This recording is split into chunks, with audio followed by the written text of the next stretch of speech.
When a shark's dorsal fin slices through the water right next to you, you know you're in trouble. But for Jason and his fellow surfers, this was like nothing they had seen or imagined before. This dorsal fin that was coming for them was as tall as the surfers' heads as they sat on their boards. Everyone hoped that it would dive back down below the waves and disappear. But the shark had other ideas. Hit that like button and subscribe right now. This is the terrifying shark attack on surfer Jason Carter. Welcome to Final Affliction. Paia Bay on Maui's north shore is considered a paradise by many. Its long sandy beach and near-shore surf break make it a hotspot with surfers and bodyboarders. On October 30th, the surf was big. The waves arched and crashed into the bay, churning up the seabed and turning the water into a turbid torrent. But this didn't put the surfers off that day. The large waves were what they had come to enjoy, and no one more so than 39-year-old Jason Carter. Jason lived in Haiku and had surfed Paia Bay many times before. He was an experienced surfer and headed down to the water's edge with his board tucked under his arm. He surveyed the seascape, watching the other surfers disappearing behind the large waves and then reappearing again when the waves crashed to shore. He jogged into the water and slid onto his board, paddling out to join the others. The waters around Hawaii are known for their excellent surf.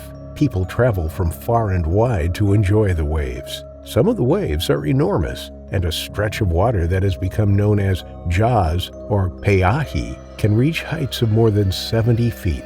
The nickname Jaws was given for the fear that came with the unpredictability of the waves, growing from small to enormous in a matter of minutes.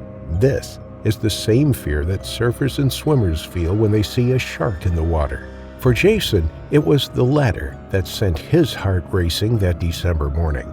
Whilst he was enjoying the waves alongside the others out there, a tiger shark entered the bay. This species of shark, considered to be one of the 3 most dangerous in the world, regularly exceeds lengths of 5 meters or 16 feet.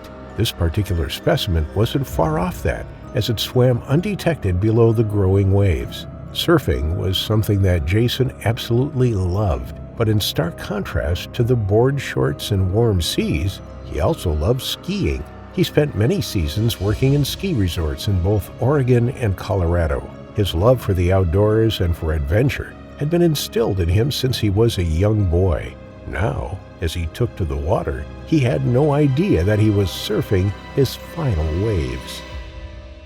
Poor water visibility has been attributed to many shark attacks. From below the surface, the sharks detect vibrations through the water. They can feel the splashes of those on the surface, and then they rely on their eyesight and sense of smell to determine whether it is potential prey or not.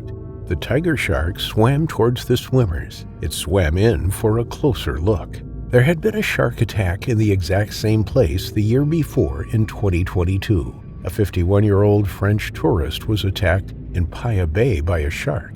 She managed to fight the animal off and survived, but she lost her left arm and part of her right hand. It was a harrowing experience that reminded people of their vulnerabilities when they entered the shark's domain.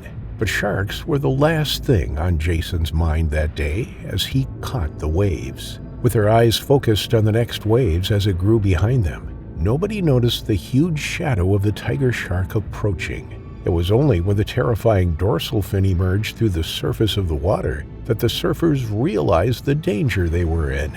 Eyewitness Ikea Capisi saw the dark fin slice through the water like a knife through butter. It was enormous, and immediately the adrenaline kicked in. Jason looked to his side. As the shark's fin broke through the surface, he could tell that it was coming for him. Ikea had never seen anything so huge. The fin was as tall as Jason's head as he sat on the surfboard. The dark shadow of its body seemed to go on forever just below the surface. Another surfer, between Jason and Ikea, was terrified by what he saw. The shadow was below his own surfboard, and he frantically paddled to shore. Just then, the shark's snout popped out of the water right next to Jason. The head was absolutely colossal. The mouth was open, and it looked as though it could swallow the surfer in one gulp. Jason instinctively tried to kick away from it. He leaned to one side, hoping that the shark would miss him. He needed a large wave now more than ever to carry him away, but luck was not on his side. The terrifying dark eyes of the shark were just inches from Jason's own. This was every surfer's worst nightmare, seeing a shark and being so vulnerable in the water. Knowing the marine predators were out there was something surfers thought about, but with attacks relatively rare, statistically, they were unlikely to fall victim to an attack.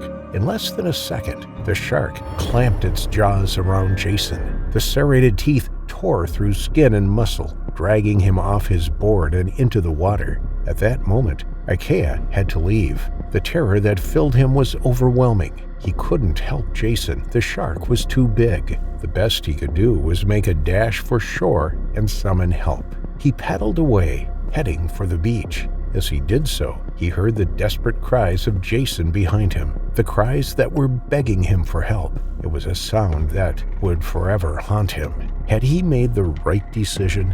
Who knows? Ikea didn't look back. He couldn't turn back now. He needed to get to dry land and send lifeguards out if Jason was to have any chance of making it. The shark dragged Jason under the water, and the surfer continued to fight back. Each time he bobbed back up to the surface, the shark would drag him down again. The bites were relentless. The battle was tortuous. Jason needed help, but none was coming. When fellow surfers made it to the beach, they rushed to get help. It could have been any one of them out there. For a few of them, they were just feet away from Jason when the shark made its attack. They were just feet away from the same fate. When lifeguards were informed of the incident, they rushed to help. Jumping onto jet skis, they took to the water. By now, the shark had taken multiple bites out of Jason, and he lay motionless in the water. The energy and life had been sapped from him. His heartbeat was weak, and blood continued to pour from his open wounds. He was floating unconscious in a cloud of darkened water. The shark circled below him. When lifeguards arrived on the scene, they raced around Jason to scare the shark away. Although they couldn't see it in the water, they knew that it was likely still in the area. It was likely waiting for Jason to succumb to his injuries before coming back for more.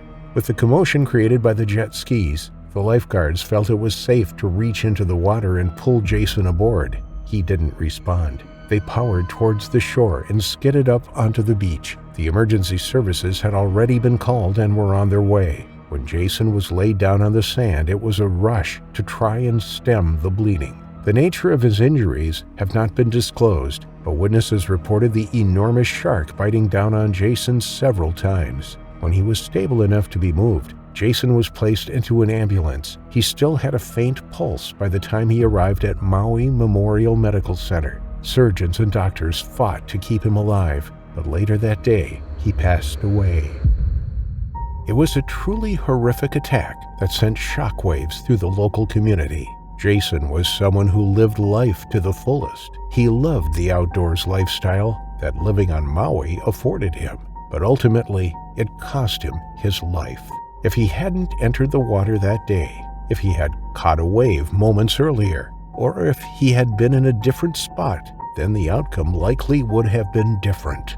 For Jason's family, his loss was irreparable. Although he died doing what he loved, he was too young to be taken. Following the incident, the beach, as well as neighboring Baldwin Beach Park and Baby Beach, were closed a mile in either direction as a precaution. Warning signs were erected on the sand, and visitors warned to stay out of the water. Jason's death was the 8th shark-related incident of the year, but the only one that had ended in tragedy. Some blame an increase in shark attacks on global warming as sharks come closer to shore to search for prey. Others blame the larger numbers of people entering the water and enjoying water sports. Whatever the reason, human-shark encounters are inevitable. And although attacks are still considered rare, seeing the snout of a shark pop up next to you may just be the last thing you see before meeting your terrifying final affliction.